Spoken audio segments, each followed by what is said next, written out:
我心内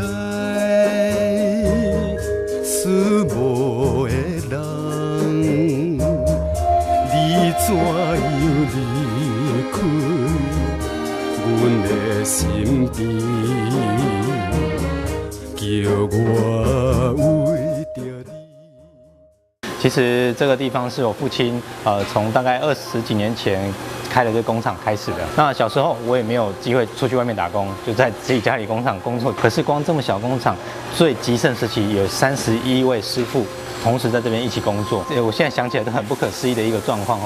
可是大家也知道，这个制造业好景不长，约莫10年前左右就慢慢移到大陆去了。那时候我们没有过去，真的就错失这个商机了。其中有一度我们遭受很大的挫败，就是我们的日本的客户带着我们里面的师傅到对岸去设厂，他把我们的订单连技术带过去了。那真的这一个打击，真的让我父亲的这个工厂一败涂地。因为我们这一世代的人，就是小时候被灌输，父亲的产业未来就是要交接给你。后来我退伍毕业的时候，有一次回到家，那时候已经没办法再支撑了，我们的订单也没有了，那也没有师傅愿意跟着我们。父亲真的就没办法，只好忍痛把工厂关掉，而且还欠了一屁股债。退伍之后，我要接一个空荡荡的工厂，吓死了，你知道吗？我只好在台北工作，我在媒体业做了大概3年，又在广告公司待了1年多左右。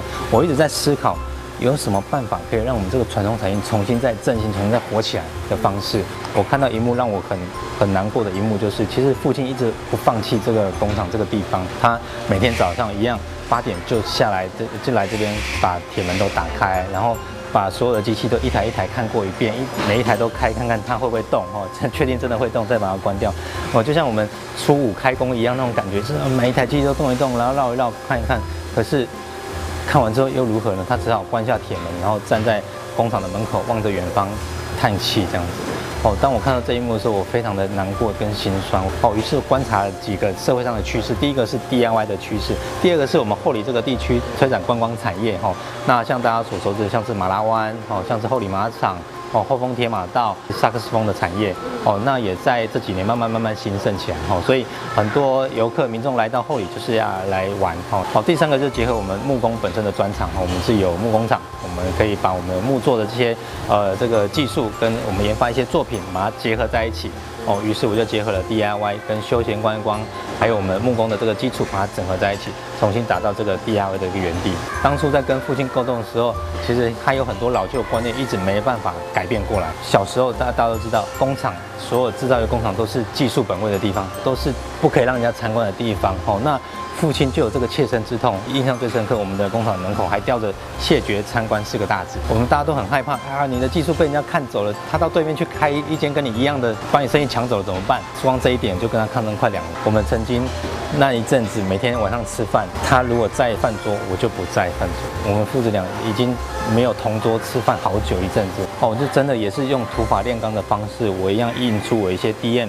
然后到附近的几个观光景点去发送，去发传单，发了2个礼拜，终于有一组客人愿意踏进来了。他们说：“哇，原来这里有这样的这个场地，有这样的地方可以让我们动手做 DIY， 还可以彩绘，那让他们的小朋友都很开心。”父亲也慢慢软化他的卸下他的心防，觉得好像我儿子这样做是对的。为什么叫木匠兄妹？因为我当初重新整顿这个公司的时候，就想说一定要取一个大家耳熟能详的名字。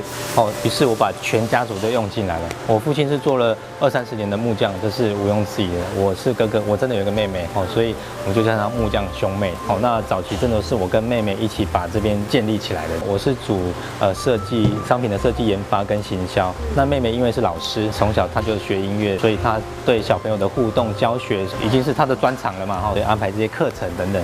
坦白讲，所有的客户都是尝鲜的，他喜欢看到新的东西。他如果来1次2次，你的东西都没有新东西，他第3次不会来了。所以我那时候就发现，一定要不断的开发新商品。从大概4年前左右就开始有自己的设计部门、设计师，那设计一些新的作品。那从那时候开始，我们也将我们的商品推到外面的通路去，包括像是诚品书店一些大的通路，像是机场、百货公司、免税店、设计商店等等。打进诚品书店这个过程，总共花了11个月左右才打进去。他们从一开始把我们批的一无是处，第2次去他甚至把我们赶出去。他说：“你不要再来了，周先生，你不要再来了。”没办法，我就是不放弃。那请跟设计师讨论，一再一改我们的包装，改我们的设计，改我们的色调，给所有的东西全部都改过了。提案提到第11个月，他们才点头首肯，让我们东西进到成品书店去卖。我们希望把台湾好的文创的这个商品带到国外去，知道台湾还有在生产这样子这么棒、这么好的这些木工艺品的这个地方。观光工厂，拭目台湾，赞！